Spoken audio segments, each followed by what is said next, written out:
नमस्कार दोस्तों, this side Piyush Sharma. मैं आपको आज पढ़ाऊंगा एक्यूट रीनल फेलियर। एक टॉपिक है, यूनिवर्सिटी एग्ज़ाम के लिए काफ़ी इंपॉर्टेंट है, 5 नंबर में आ जाएगा आराम से। ठीक है, इसको मैं आपको आज क्लियर करूँगा, एकदम क्रिस्टल क्लियर कर दूँगा, दिल में उतार दूँगा इसको मैं। ठीक है, एक्यूट रीनल फेलियर कैसे होता है? रैपिड ऑनसेट पे होता है, एकदम एकदम से होता है, प्रोलॉन्ग नहीं होता। प्रोलॉन्ग होगा तो क्रॉनिक कहते हैं उसको, क्रॉनिक रीनल फेलियर। ठीक है, ये रैपिड ऑनसेट पर होता है। Rapid onset of renal dysfunction chiefly mainly क्या होता है इसमें? Oliguria, sudden increase in metabolic waste product, जिसे कहते हैं हम यूरेमिया। ठीक है, तो चीफ मेनली क्या होता है? ओलिगोयूरिया और एनूरिया। ओलिगोयूरिया का मतलब क्या होता है? एबनॉर्मली लो यूरिन आउटपुट। ठीक है, less than 400-500 ml of urine. ठीक है, एन्यूरिया क्या होता है? कंप्लीट एब्सेंस या very minimum production of urine. ठीक है, लेस देन 100। अब एल्यूमिया क्या होता है? Buildup of waste product. ठीक है, तो characterised by rapid onset of renal dysfunction.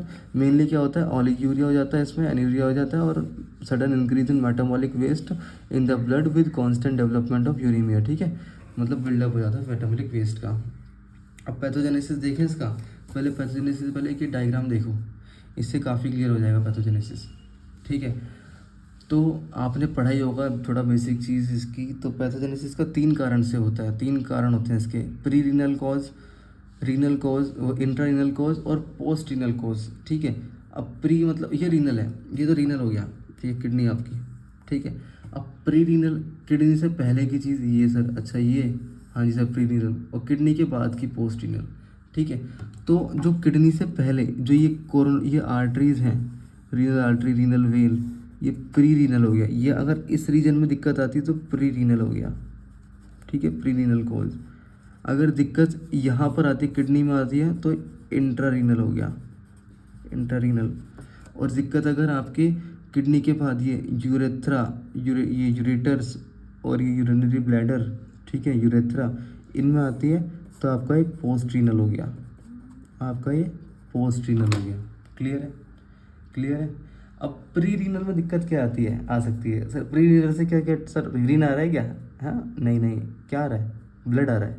ठीक है, यहाँ से क्या आ रहा है? इन रीनल आर्टरी, रीनल वेन से ब्लड है। ठीक है, तो मतलब यहाँ दिक्कत आ सकती है। यहाँ क्या दिक्कत आ सकती है सर? ब्लड आ रहा है, ब्लड, सर ब्लड, अच्छा सर ब्लड कम आ सकता है। हाँ, ब्लड कम आ सकता है। कम किसका? देखो देखिए अब, और ठीक है, ब्लड यहाँ पर, ब्लड का डिक्रीज फ्लो ऑफ किडनीज हो गया। ठीक है, और यहाँ पर की इसकी बात करूँ मैं अंदर की, तो यहाँ पर क्या होगा सर? मतलब अंदर तो कुछ भी इन्फेक्शन वगैरह हो जाएगा पता किडनी में, या कोई भी उस किडनी के अंदर आर्टरीज वगैरह में दिक्कत आ जाएगी, या किडनी के टिश्यूज़ ख़राब हो जाएंगे। हाँ बिल्कुल करेक्ट है। ठीक है, तो रीनल में तो, इंट्रा रीनल में तो ये कॉज हो सकते हैं, आगे डिटेल में पढ़ेंगे, इसको याद कराऊंगा। ठीक है, और पोस्ट रीनल में क्या हो सकता है सर? क्या यहाँ से पोस्ट रीनल में, इनमें क्या ब्लड आ रहा है? नहीं सर, यूरिन आ रहा है, यूरिन। तो यूरिन के फ्लो में कोई भी ऑब्स्ट्रक्शन आ जाए तो उसे क्या कहते हैं हम? Post renal. ठीक है, ऊपर से क्या आ रहा है? ब्लड। प्री रीनल में, जो प्री रीनल में कौन कौन आ रहे हैं? कोरोनरी और रीनल आर्टरी, रीनल वेन्स, यहाँ पे ब्लड आ रहा है, तो ब्लड में कोई भी ऑब्स्ट्रक्शन आ जाए, ब्लड फ्लो कम हो जाए। ठीक है, फिर रीनल में यहाँ पे कोई इन्फेक्शन वगैरह हो जाए, या इसके डैमेज हो जाए टिश्यूज़ वगैरह। ठीक है, और पोस्ट रीनल यहाँ पे जो यूरिन आ रहा है इसके बाद, जो उसमें कोई दिक्कत आ जाए यूरिन पास होने में। ठीक है, तो देखते हैं ज़रा अब। ठीक है, तो प्री रीनल, प्री रीनल की मैं बात करूं अगर आपसे, तो decrease blood flow to kidneys. Clear है? डिक्रीज ब्लड फ्लो क्यों होगा? प्री रीनल में कौन से पार्ट आ रहे हैं sir? Renal artery, renal vein आ रहे हैं। अगर वहाँ पर कोई ऑब्स्ट्रक्शन आ जाएगी तो सर डिक्रीज हो जाएगा, ऑब्वियसली बात है। ठीक है, तो रीनल इशीमिया मतलब sudden decrease in blood flow. ठीक है, रीनल इशीमिया हो जाएगा, रीनल इशीमिया अल्टीमेट रिजल्ट इन, अब ब्लड फ्लो डिक्रीज हो रहा है तो ठीक है, तो ऑब्वियसली बात है इशीमिया हो जाएगा, तो रिजल्ट इन जीएफआर को कम कर देगा, आपका depression in GFR, functional disorder कर देगा। ठीक है, अब ये किस कारण से होता है? हाइपोवॉल्यूमिया, मतलब ब्लड वॉल्यूम कम हो चुकी है, ब्लड वॉल्यूम कम हो गई। ठीक है, तो मतलब आपका प्री लोड भी कम पड़ेगा। ठीक है, तो ऐसी ऐसी आपका आफ्टर लोड भी कम जाएगा, ब्लड कम जाएगा। ये आपको क्लियर करेंगे बाद में, किस में? आपके हार्ट फेलियर में। ठीक है, तो ब्लड वॉल्यूम कम हो किस कारण से? डिहाइड्रेशन हो गया, ठीक है, या हेमरेज हो गया, ब्लीडिंग ज़्यादा हो गई। ठीक है, इसलिए ब्लड वॉल्यूम कम हो गई है। अब डिक्रीज कार्डिक आउटपुट किस कारण से सर? मायोकार्डियल इन्फेक्शन हो गया, हाइपोवॉल्यूमिया हो गया, डिसएरिथमिया हो गया। ठीक है, और कंजस्टिव हार्ट डिसीज़ हो गया। ठीक है, अब रीनल आर्टरी की बात कर रहा था ना, renal artery, sir renal artery में कोई ऑब्स्ट्रक्शन आ सकती है, रीनल आर्टरी स्टेनोसिस हो सकता है, मतलब नैरोइंग हो सकती है रीनल आर्टरी में, ठीक है, या हाइपरटेंशन, ब्लड कम जा रहा है, ठीक है, क्लियर है। तो मैंने जो प्री रीनल बताया, प्री रीनल, इस किडनी से ऊपर का रीजन कौन कौन है, इसमें कौन आ रहा है, renal artery, renal vein, sir इसमें मतलब रीनल में, रीनल आर्टरी, रीनल वेन में कोई ऑब्स्ट्रक्शन आ जाए, ठीक है, मतलब जैसे लाइक रीनल आर्टरी स्टीनोसिस हो जाए, ठीक है, तो ब्लड सप्लाई कम जाएगी, sir decrease cardiac output decrease हो जाए, ठीक है, तो ब्लड सप्लाई कम जाएगी, वो हाइपो वॉल्यूमेरिया हो जाए, मतलब ऑलरेडी मतलब ब्लड वॉल्यूम कम है किसी कारण से, डिहाइड्रेशन और हेमरेज के कारण से, ठीक है, क्लियर है। इस रीजन में होगा तो प्रीरीनल, किडनी में होगा तो इंट्रारीनल, किडनी के बाहर यूरेथ्रा यूरेटर में होगा जिसमें यूरिन का ब्लड यूरिन फ्लो कम होगा तो पोस्टरीनल, ठीक है। अब बात करते हैं हम इंट्रारीनल की। Yes, damage with in the kidney, kidney के अंदर डैमेज हुआ है, ठीक है। Intrarenal disease characterised by disease of renal artery, ठीक है, रीनल आर्टरी की डिसीज। हाँ, अब ये this includes vascular disease of renal arteries and renal arterioles, ठीक है, रीनल आर्टरीज और आर्ट्रियोल्स में दिक्कत आ जाए, ठीक है, जो रीनल की कह रहा हूँ, अंदर की, किडनी के अंदर की, ठीक है। दूसरा disease of glomeruli, basically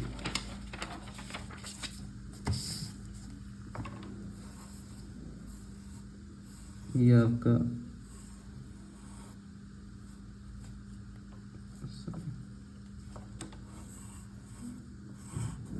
connecting duct है, ऐसे रफ बनाया, ठीक है। ये आपका ग्लोमेरुलस, ठीक है, ये आपका पीसीटी, ये आपका सॉरी ये आपका पीसीटी, ये आपका लूप ऑफ हेनले, ये आपका डीसीटी, ये आपका कलेक्टिंग डक्ट, ठीक है, क्लियर है। अब क्या होता है कि अगर दिक्कत आ जाए कहाँ पर, ग्लोमेरुलाई में, ठीक है, इसमें डिसीज आ जाए किडनी के अंदर, तो किडनी के फंक्शन यूनिट है, नेफ्रॉन है, ठीक है, यहाँ दिक्कत आ जाए। और सर अब दूसरा एक और रीज़न क्या हो सकते हैं सर, एक्यूट ट्यूबुलर नेक्रोसिस हो जाए due to ischaemia, blood supply कम गई है, ठीक है, तो उसकी वजह से एक्यूट ट्यूबुलर मतलब ट्यूब्स में, ट्यूब्यूल में नेक्रोसिस, टिश्यूज मर जाए, डैमेज हो जाए टिश्यूज, ट्यूब्यूल्स के एपिथेलियम सेल्स का डैमेज हो जाना, ठीक है, acute tubular necrosis due to ischaemia, ठीक है। इन्फेक्शन हो सकता है सर, हाँ जी, इन्फेक्शन बिल्कुल हो सकता है किडनी के अंदर, ग्लोमेरुलोनेफ्राइटिस हो सकता है, इन्फ्लेमेशन ऑफ ग्लोमेरुलस हो सकती है, ठीक है। अब कोई दवाई खा रहे हैं आप, दवाई से सुना है ना आप, किडनी इफेक्ट होती है, किस तरह की दवाई होती है वो, एस इनिवेटर्स, ठीक है, डायूरेटिक्स, एंटीबायोटिक्स, कीमोथेरेपेटिक ड्रग्स, इनको अगर आप इनटेक करें रेगुलरली तो इससे किडनीज आपकी डैमेज हो सकती हैं। आपकी किडनी में कोई स्टोन है, रीनल स्टोन, उसकी वजह से, ठीक है, किडनी एक्यूट रीनल फेलियर हो सकता है। आपके पाइलिनेफ्राइटिस, ठीक है, किडनी इन्फेक्शन हो गई यूटीआई की वजह से, कोई बैक्टीरिया की वजह से, ठीक है। नेफ्रोटिक सिंड्रोम, नेफ्राइटिक सिंड्रोम आगे पढ़ेंगे उस वाले में, क्रॉनिक रीनल फेलियर में, ठीक है। अब पोस्ट का मैंने क्या बताया था आपको कि पोस्ट, यहाँ तक किडनी की बात कर ली, किडनी से नीचे कौन निकल रहा है, ये यूरेटर्स, यूरिनरी ब्लैडर और यूरेथ्रा। अब यहाँ पर इसमें पास कौन रहा है सर, इसमें यूरिन पास हो रहा है। अब वहाँ पे कोई डिस्ट्रक्शन आ जाए, वहाँ पे कोई ऑब्स्ट्रक्शन आ जाए, ठीक है, वहाँ पे दिक्कत आ जाए, तो post renal disease characterised by cause of obstruction to the flow of urine anywhere along the renal tract, ठीक है, किससे नीचे नीचे, distal to the opening of urine collecting duct, तो यूरेटर में, यूरेथ्रा में, ब्लैडर में कोई भी ऑब्स्ट्रक्शन आ जाए तो जो जिससे कि यूरिन फ्लो में इफेक्ट आए तो उसे कहते हैं पोस्ट रीनल कॉज। किस वजह से हो सकता है सर, किडनी स्टोन की वजह से हो सकता है, बिल्कुल, किडनी स्टोन आके आपका यूरेटर्स में फंस जाए तो आपको दिक्कत आ सकती है यूरिन फ्लो में। सर आपका एनलार्ज प्रोस्टेट हो जाए, प्रोस्टेट एनलार्ज हो जाता है ना, तो आपका यूरिन बहुत कम आता है, ठीक है। ट्यूमर हो जाए, ट्यूमर कंप्रेसिंग यूरिनरी ट्रैक्ट, कोई ट्यूमर हो जाए वो कंप्रेस कर दे यूरिनरी ट्रैक्ट को, तो यूरिन काफ़ी कम आएगा। कोई भी न्यूरोजेनिक ब्लैडर दिक्कत आ जाए, ठीक है, मतलब ड्यू टू नर्व डैमेज की वजह से आपका ब्लैडर एम्प्टी नहीं हो रहा है, ठीक है, यूरिन कम जा रहा है, ब्लैडर एम्प्टी प्रॉपर एम्प्टी नहीं हो पा रहा है, ठीक है, क्लियर है। इसके सिम्टम्स देख लें ज़रा, तो इसके सिम्टम्स बेसिकली इसको याद कर लेना अच्छे से, सिम्टम्स को 5-6 सिम्टम्स लिखे ना, काफ़ी लिख दिया मैंने इसमें। एसाइटिस मतलब एब्डोमिनल में फ्लूइड का इंटेक हो जाना, ठीक है, फ्लूइड भर जाना, और फ्लूइड देखो, फ्लूइड 2 जगह फ्लूइड भर जाएगा इसमें, कहाँ पर, एसाइटिक किस में, एक तो पेट में और पैरों में, लोअर लिम्स में, ठीक है। एसाइटिक्स फ्लूइड मतलब एब्डोमिनल रीजन में फ्लूइड भर जाएगा, और स्वेलिंग इन लोअर लिम्स इसमें फ्लूइड भर जाएगा, ठीक है। एजोटेनिया, एजोटेनिया मतलब है एलिवेटेड यूरिया एंड क्रिएटिनिन, ठीक है। यूरिया एंड क्रिएटिनिन में एलिवेशन हो जाए, बढ़ जाए। Pulmonary hypertension, renal hypertension, increase free load to heart, ये हम समझेंगे, आपका अच्छे से कॉन्सेप्ट क्लियर करा दूँ किसमें, हार्ट फेलियर में, ठीक है। एबनॉर्मल रास हीमोस्टेसिस, ये भी हम आगे समझेंगे, ठीक है। एबनॉर्मल रास हीमोस्टेसिस और increase TPR, total peripheral resistance, electrolyte imbalance, confusion, और कुछ pain, flank pain if kidney inflammation कर, पेन भी होता है, ठीक है। और कॉम्प्लिकेशंस की बात करूँ तो किडनी डैमेज हो जाती है, हो सकती है, हार्ट फेलियर हो सकता है, प्लूरल इन्फ्लूजन मतलब लंग्स में पानी भरना, mental confusion, blurred vision, metabolic acidosis, ठीक है। और हाइपर कैलीमिया मतलब पोटेशियम का ब्लड में ज़्यादा हो जाना, ठीक है। और क्रोनिक रीनल फेलियर भी हो सकता है, ठीक है। क्लियर है। जैसे मैंने आपको बताया कि 3 तरह से हो सकता है, प्री रीनल, इंटररीनल, पोस्ट रीनल। तो रीनल की पकड़ लीजिए आप, ये रीनल, इससे प्री वाला क्या हो सकता है, रीनल आर्टरी और रीनल वेन्स, यहाँ पर कौन फ्लो कर रहा है, ब्लड फ्लो कर रहा है। अगर यहाँ पर डिक्रीज ब्लड फ्लो हो जाए तो सर प्री रीनल में कहेंगे। किस कारण से हो सकता है सर, हाइपो वॉल्यूमिया हो सकता है वो। किस कारण से हो सकता है सर, मतलब ब्लड वॉल्यूम कम हो जाए, कार्डियक आउटपुट कम हो जाए, रीनल आर्टरी में स्टेनोसिस हो जाए, या हाइपोटेंशन हो जाए, ठीक है।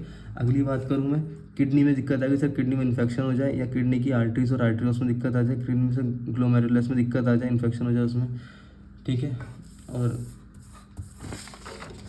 राइट, या सर क्या कहते हैं, किडनी की जो ट्यूब्यूल्स हैं उसके जो एपिथेलियल सेल्स हैं वो डैमेज हो जाए, इस कारण से भी हो सकता है, ठीक है। 4-5-6 बातें लिखी आना आराम से, बल्क बढ़ा देना बढ़िया से करिए, 5 नंबर में आएगा। क्लियर, क्लियर है। पोस्ट रीनल में सर, पोस्ट रीनल में कौन कौन से आ जाते हैं, किडनी से नीचे की बात करूँ मैं, यूरेटर्स, यूरेथ्रा और यूरिनरी ब्लैडर। यहाँ पर कौन फ्लो कर रहा है, यूरिन फ्लो कर रहा है, तो उसमें कोई ऑब्स्ट्रक्शन आ जाए, ठीक है। ऑब्स्ट्रक्शन किस वजह से आ सकती है सर, यहाँ पर कोई किडनी स्टोन है, यहाँ पर अटक गया था, ठीक है।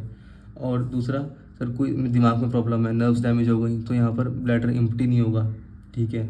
और तीसरा सर, प्रोस्टेट, यहाँ पे प्रोस्टेट अगर बढ़ जाए आपका तो आपको यूरिन में बहुत प्रॉब्लम होती है।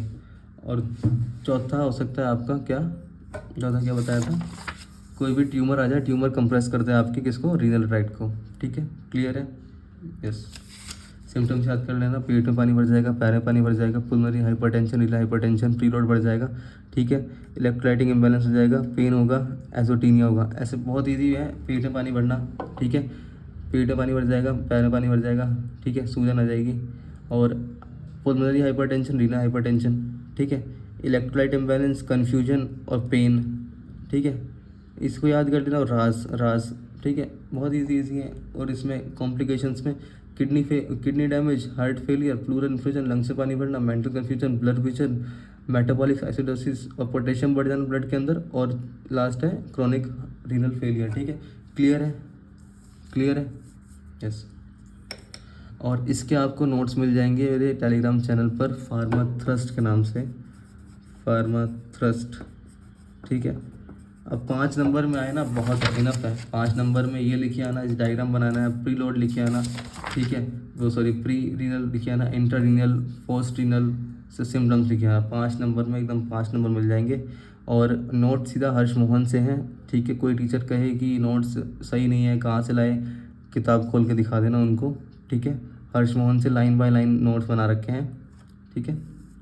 क्लियर है आपको। अब इसके बाद आप हर्ष मोहन पढ़ लेना, आपको टॉपिक और ज़्यादा क्लियर हो जाएगा, ठीक है। Thank you very much.